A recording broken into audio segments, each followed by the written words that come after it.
ba état major nyonso eningani parce que ba simbi bisika oyo bato ba simbaka te esengeli ko simba yango. C'est ça la vraie question, esengeli tolonga yango po ete kimia ekota na mboka Congo. Soki yo ebisi bato na yo lobi bokende élection te pour processus eza corrompu. Mais fruit ya processus corrompu yo yambi yango beteli yango maboko. Pe okomi kotia makelele butu na moi pozo luka poste. Siko tokotuna motuna entre moto alobaki bokende te po eza mabe mais ake kobuka mbuma ya mabe. Aze ko embrasser mabe, azo encourager mabe. Na moto alobi ete makambo eza bosembo te natikali na position nga nazali nakoki kosede na yango te. Bato mibale wana bino nde bopesa biso eyano nani nde penza asengeli na munganga. Parcours ya homme politique, des grandeurs à homme politique. Tala parcours ya président élu Martin Fayulu. Ko comprendre na parcours ya bato baotia makelele wana. Nalingi na rappeler lisusu. Tango papa Etienne alobaki na biso bakangela nga kango baela ngai awa. Balobaka na yeke akomi na problème à mutu. La classe politique ne se renouvelle pas na ba tranche d'âge. La classe politique se renouvelle na niveau mutu.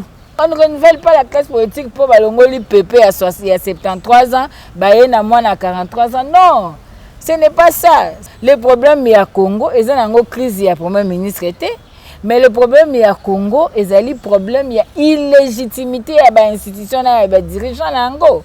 C'est ça la vraie question et oh Seigneur te répondre nango. On peut changer 50 ministres, mais dans le même système, n'a pas même antivaleur basé sur le faux. Donc changer le côté, cette nomination est un fruit à consensus.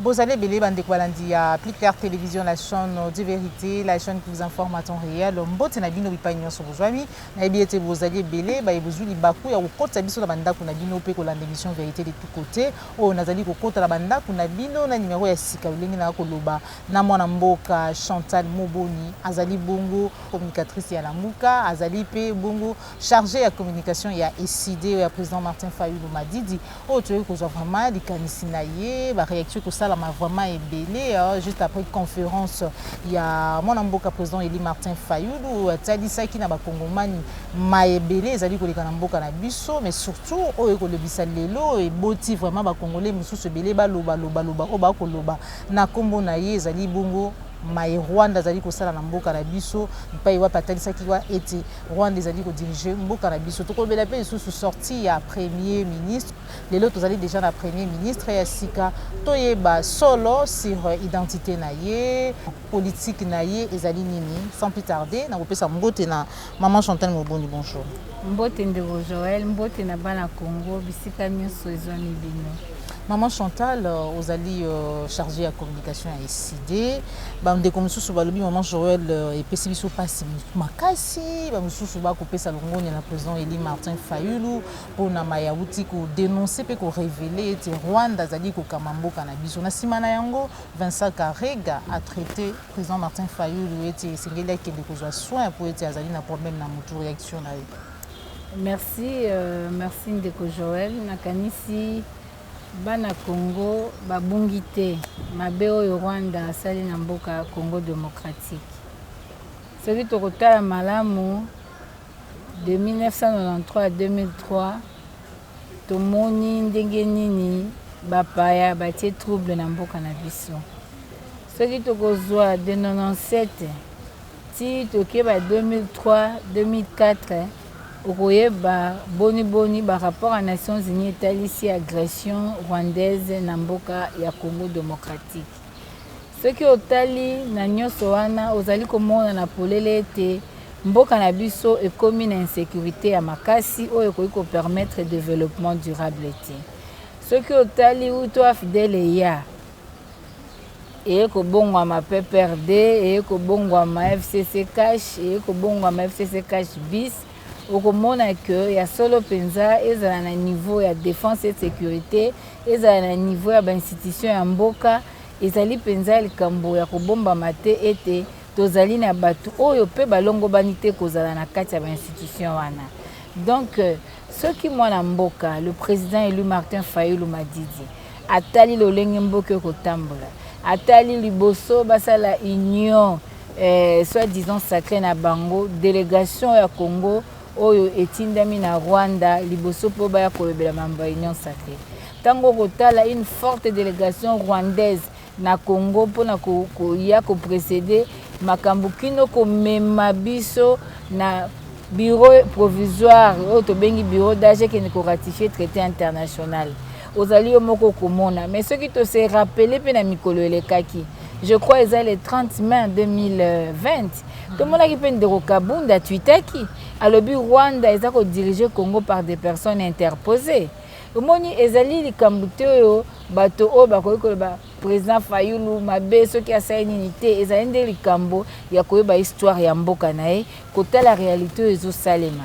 Tozalaki awa na cour suprême lelo komi cour constitutionnelle baimboka batelemi tension likolo balobi esengeli bapesa bango moto baponaki tomonaki lolenge kani ndeko Kagame alobaki bo sursoir po tozali koya nzoka ezalaki nde lolenge ya kokitisa tension ya peuple pe tomoni baoldop ndenge esalami nakanisi makambo ezali ebele ekotalisa kino lelo rapport à Nations Unies etalisi présence ya batroupe rwandaise na kati ya mabele ya Congo bazali kotia nini bazali ko mema insécurité bazali ko s'ingérer na makambo ya mboka Congo bongo tango mwana mboka le digne fils ya pays oaza na contrat social na peuple atalisi likambo wana na mpwasa ezali likambo peuple congolais fa sepela loba ete toza na mobundeli ya solo o azali koloba bisika bato mosusu bakobanga po bayebi ete bonga na bango euti nde kote kuna moyen baloba eza te kasi ntango le digne fils ya pays alobi est-ce que epesami ndingisa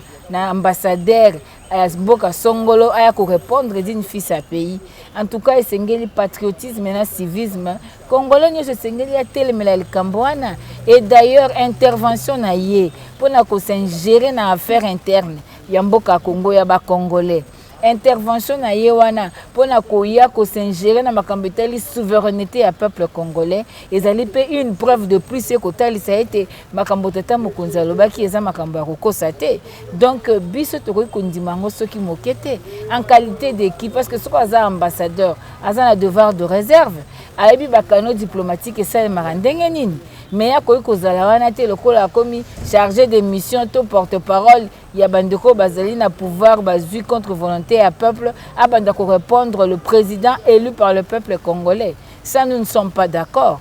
Raison pour laquelle d'ailleurs baimboka Congo balobi vendredi bakofanda na cité vendredi esengeli batambola bakobanda na rond-point Wileri tina ambassade ya Rwanda pona kotalisa ete toza d'accord na buzoba wana te et puis tosengi ya dégager mbala boni liboso pe abimaki boye koloba pona ko négliger ba mort na biso ya plus de 6 millions de morts tokofanda nye tozotala akomi nani yango wana omoni ezali vraiment important pe ezali ngolu kozala na moto yo azali koloba tout c'est que les autres bazobanga donc likambo ya Rwanda na Congo ezotalisama na mpwasa boni bazokota na mabele ya Congo basali yo basisi babimi bakei bazali kosala nyoso balingi tozali komona bango awa l'air nyoso makambu kilikili minembo lelo opposition nango eza ndenge nini problème eza ndenge nini tout ça il faut interpeller d'une fils à pays aloba alerter baimboka yebisa bango ete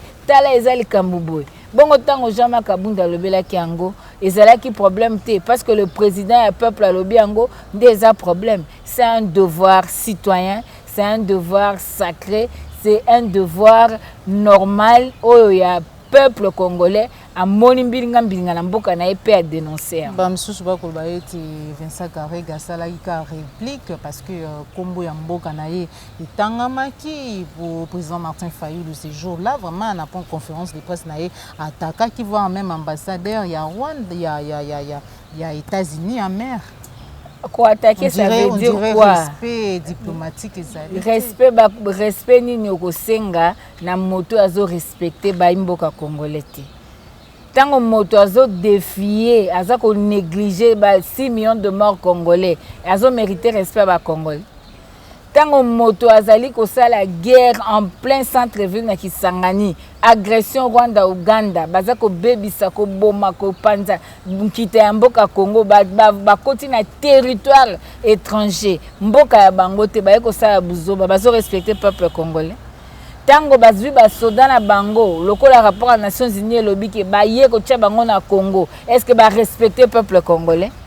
Alors ceux qui mokolo Congo a telemi a lakisi mosapina moto oyo po balobi na linga soko moni ndoki belela a belele abisi ba imboka lobi bokeba tala makambo bato ba ko sala yoko benga ngo attaque na lolengeni alobi bosembo attaquer te bango moko pe basi baloba ngo na tweet na bango na pesi ndakisa awa basi baloba ki yango mais lelo pona nini ekozala problème parce que le président du peuple mutalobi yango non ezali eloko oyo ezali réalité yango wana esengeli elobama. C'est vrai que la vérité blesse yango no komona bato bakomi agité ba état major nyonso eningani parce que basimbi bisika oyo bato basimbaka te esengeli kosimba yango. C'est ça la vraie question, esengeli tolonga yango po ete kimia ekota na mboka Congo. Maman Chantal oyo ezali kokamwisa bandeko mosusu toyebi te ezali kaka boyokani te na ndenge ya politique to ezali nini ntango komona badini fils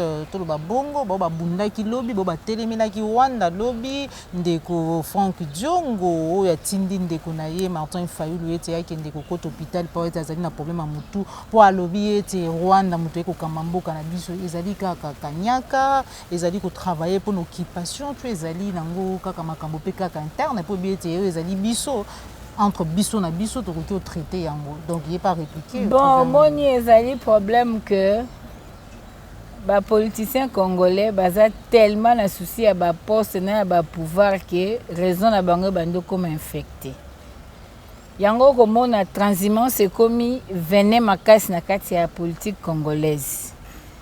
Biso tolinga kobeta masolo ya ba individu te parce que bato au peuple assez déclassé bato au peuple longola na rayon kitisa na se ce qui biso tokomo beta masolo na bango comme si tozozo bango to songisa bango na rayon de vente et pourtant date expiration déjà eseleki moyen biso to kota makambo wana ezate soki yo ebisi bato na yo lobi bokende élection te pour processus est corrompu.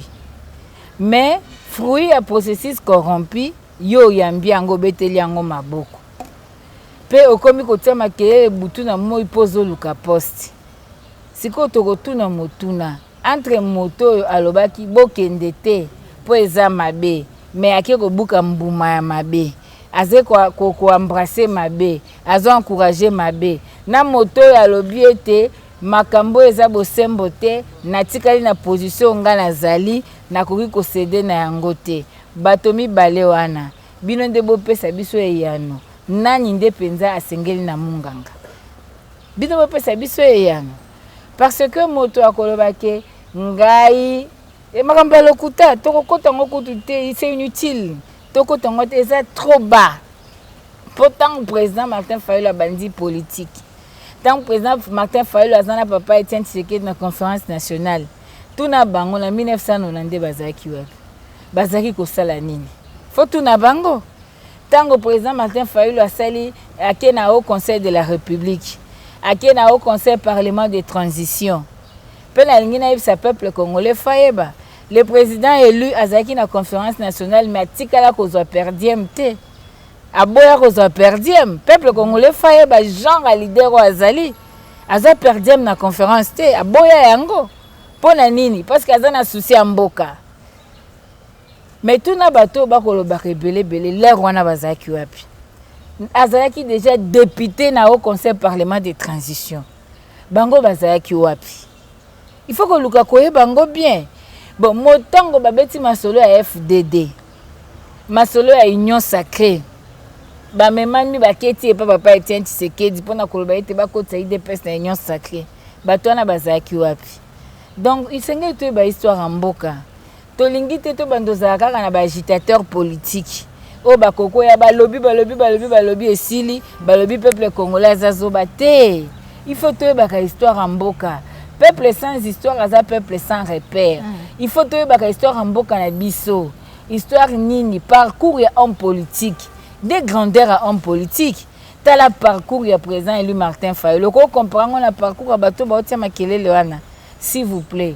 Peuple yemoko aza déjà mukolo akoli ya ebike mutu azoluka poste, mutu azokosa, mutu azoloba bosembo. Donc biso tokofandela biloko wana te, tozana tina na yango te. Mais nalingi na rappeler. Tango papa Etienne bandoko telemela Mobutu balobaki aza batala etango mususu likambo eningani na nzoto. Nalingi na rappeler lisusu. Tango papa Etienne alobaki na biso bakangela nga kango baela ngai awa. Balobaka na yeke akomi na problème à mutu. Mais c'est normal ceux qui fils idéologique na yepe balobi ndengo parce que bato yo baza na descendance ya aigle te moi ba comprendre exacté. Bato bazo service à ventrologie ba boaka raison musika moi ba comprendre exacté. Mais ba descendant ya aigle la génération consciente bazo tala ba moni balobi te moto nde mokolo Congo. Matondo Maman Chantal Tolobela, Premier ministre, ou Bimi na kati ya gouvernement et Union sacrée pour la nation, na kombo ya Jean-Michel Sama Lukonde.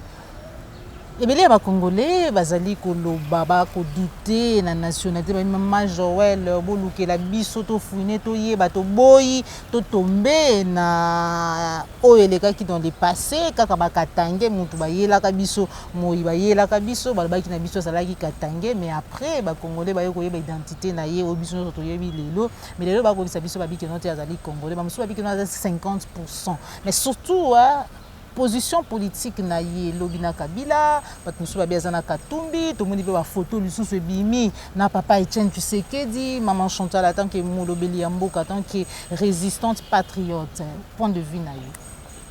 Bon biso to ko fan de la ngote c'est un non événement ndenge to le bara c'est la continuité toujours to zaki na FCC to ko mona deuxième grossesse et boti ba jimo. Je suis déjà FCC modéré, disons, soit disant qu'il y a une opposition à FCC cache élargi.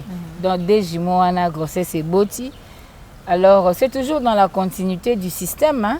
C'est-à-dire que Bako changer ba pion, le quoi le président Elia Lobaki, Bako changer ba combo, mais l'ossature reste la même. L'ossature, les Akarayango, la même charpente. Ils ont renouvellement la classe politique. Non. La classe politique ne se renouvelle pas dans la tranche d'âge.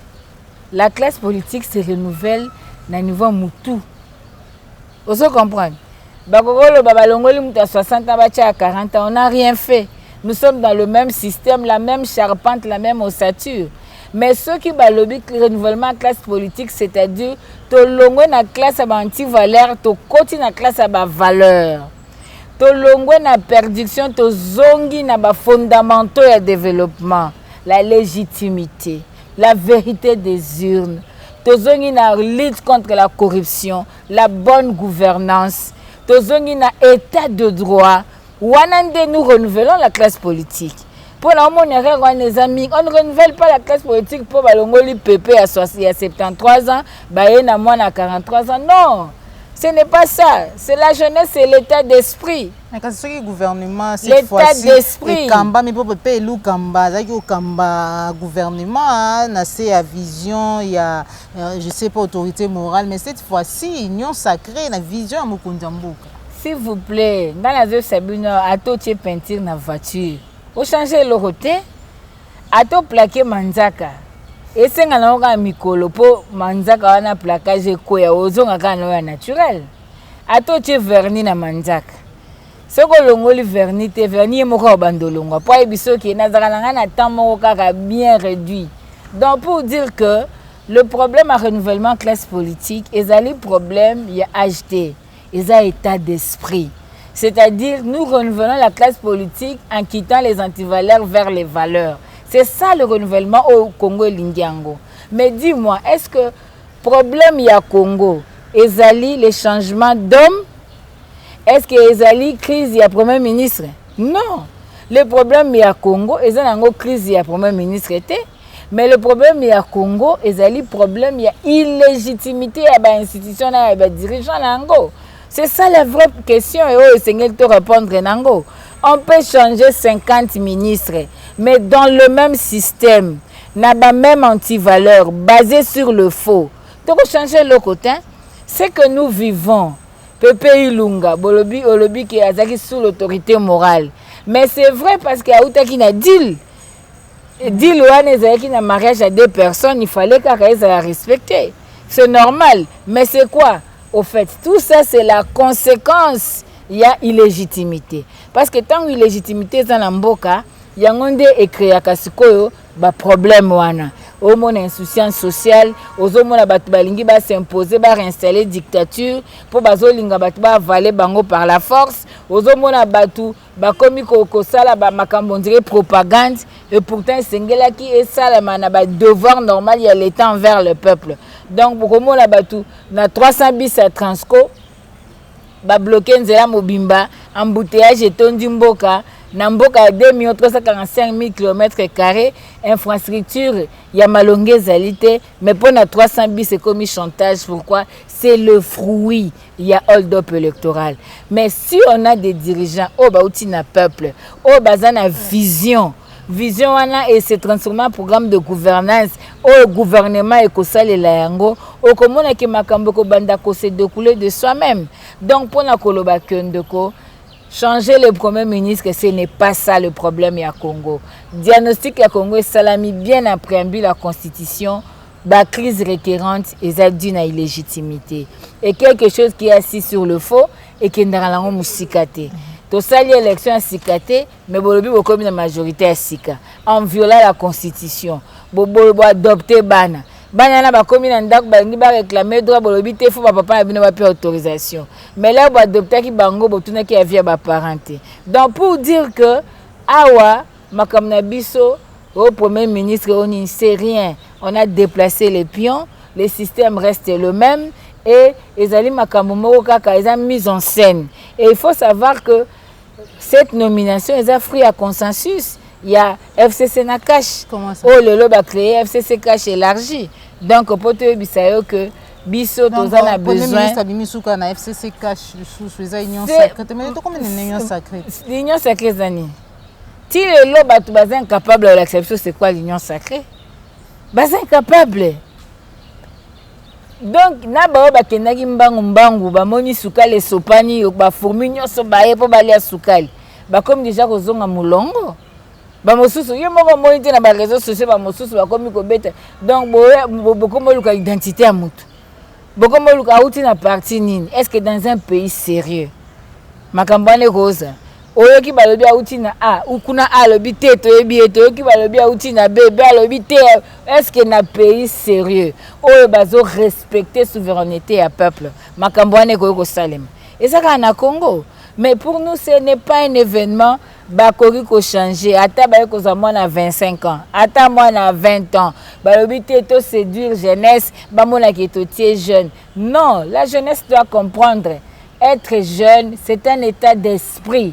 Na kati ya ba idée na yo na kati ya background ozanango na kati ya ba projet pour l'avenir à Congo na vision ozanango. Est-ce que vous quittez les anti-valeurs vers des valeurs? Est-ce que vous allez défendre les fondamentaux du développement? Yangonde et que aider biso to renouveler la classe politique. Mais ceux qui renouveler la classe politique, to longoli muta 20 il y a 100 ans, to tia muta 20 ans, to ça n'est pas le côté. Merci beaucoup maman Chantal. Alobi de tout ça na biso ba sali na bango et le côté donc tout c'est là vraiment et le côté na kati ya gouvernement ou ekobima. Maman Chantal. La révélation salama qui est belé il y a conférence de presse et à président Eli Martin Fayulu m'a dit mais déjà le qui était action et kobanda pour na bozongi ya bana na kelasi déjà bana ba kozonga kelasi le 20 action marche vous a soutenu babangi président Martin Fayulu to bobo bayoki mbela ya INSF na MONUSCO ya lobi ete bana baza en sécurité na kelasi kinanda. Oui, merci beaucoup parce que l'éducation est un droit. Et ça le ko ba kabela batute. Et tango droit ya bana eza bafoué papa telemi abeti mongongo bango moko pe ba sentir balobi te légitimité lokolo lobby ceux qui to tché mutu makasi tokomona bimona mona babengi ba réunion dirigeance balobi classe zone, c'est-à-dire quoi? Objectif est atteint. Donc pour nous c'est donner les opportunités à peuple pour se développer, entre autres éducation, accès à l'eau potable, à l'énergie, le travail, tout ça. Donc c'est ce que nous voulons. Donc problème na biso ya makasi ezalaki wana, donc c'est-à-dire que l'objectif est atteint. Félicitations au président élu Martin Fayulu Madidi. Mais aujourd'hui on ne peut pas dire que marche est alaté parce que bala baozonga classe. Non, marche ezali moyen constitutionnel et démocratique oyo epesami na bana Congo nyonso ba manifester par rapport ya makanisi na bango na likambo songolo pakala. La vie sociale à Congo, la vie en général na Congo, ils ont un secteur rebellé. Tolobi comme vendredi à marche ezali contre le gouverneur déjà. Nous sommes dans un régime d'information. Nous ne sommes pas dans un régime d'autorisation. Non, quel corona? Coronavirus bakangaki nzela awa ya triomphal batondi kuna pona 300 bis ya transco. Corona ezalaki te. Coronavirus basali ba réunion ba 500 personnes, ba 700 personnes. Na oya omona coronavirus te. Coronavirus bango moko ba député basala ki fête après ko sala coup d'état parlementaire na bango ba changer ba longoli bato na ba groupe na bango ba komi ba électron libre. Coronavirus elala ki pongi. Coronavirus to mona ki bato ya nani ya basali marche te. Ya IDPS basali marche combien de fois? Coronavirus elala ki pongi. Tout le monde dans le Parlement a combien de fois? Coronavirus est là là ipongi. Coronavirus est là pour la bataille résistance. Non, les alliés régime information, on informe, on n'a pas besoin d'être autorisé. Merci beaucoup maman Chantal to komi na soki émission na biso bande ko balandi ya Plister télévision tozala ki ne sengo ya maman Chantal Moboni azali bongo chargé de communication ya ICD ya président Martin Fayulu pe moko ya ba communicateur ya Lamuka pour tozo makanisi na ye en rapport na maunion sozali ko leka na mboka na biso maman Chantal to komi na soki émission na biso message na yo na ba congolais nyonso bazwi libaku ya kolanda yo pe numéro ya téléphone pour na ba kozana bosenga na. Merci maman Joël na webisa bana mboka ke ngonga ekoki ya kokangola mboka Congo, totelema, tozala mobiliser, tozala vigilant. Tokoki ko permettre te bapaya baya kotia trouble na kati ya mboka Congo. Vendredi, bana nyonso ya Congo basengeli kokita na balabala pona koloba non na Vincent Karega pona ba propos injurieux et désobligeants à tenir na digne fils ya Congo, le président élu Martin Fayulu Madidi. Tozali koloba na bana nyonso ya Congo, bozwami na diaspora partout. Botele mboke na ba ambassade, bokende partout pona ko senga penza ete esengeli souveraineté à peuple congolais et ba solo kozonga na maboko na ye. Toyebisi bino tolobi c'est difficile na ba circonstances oyo. Ezali facilité mais topona lutte, tokobunda, toza déterminé, toza elongo, tozo bunda pour que mboka Congo ezo bokangoli ya solo. Tokoki kotika te que bana na biso banyokwama ba génération sacrifiée ezalaka nde ya Congo mboka Congo ekufa lobi bakoko na biso bazanga héritage ya malamu nzambe apesaki biso Congo ya malamu akotuna biso compte alobi napesaki bino ba talent bosali nango nini. Alors congolais nyonso na interpellé o lelo telema libanda belela telema debout zala branché, connecté, soutenir le commandant du peuple poto luka kokangola mboka Congo parce que régime oyo ezali régime au peuple aponaki yango te elingi komema biso na diversion na distraction toko kotikela yango ngonga te.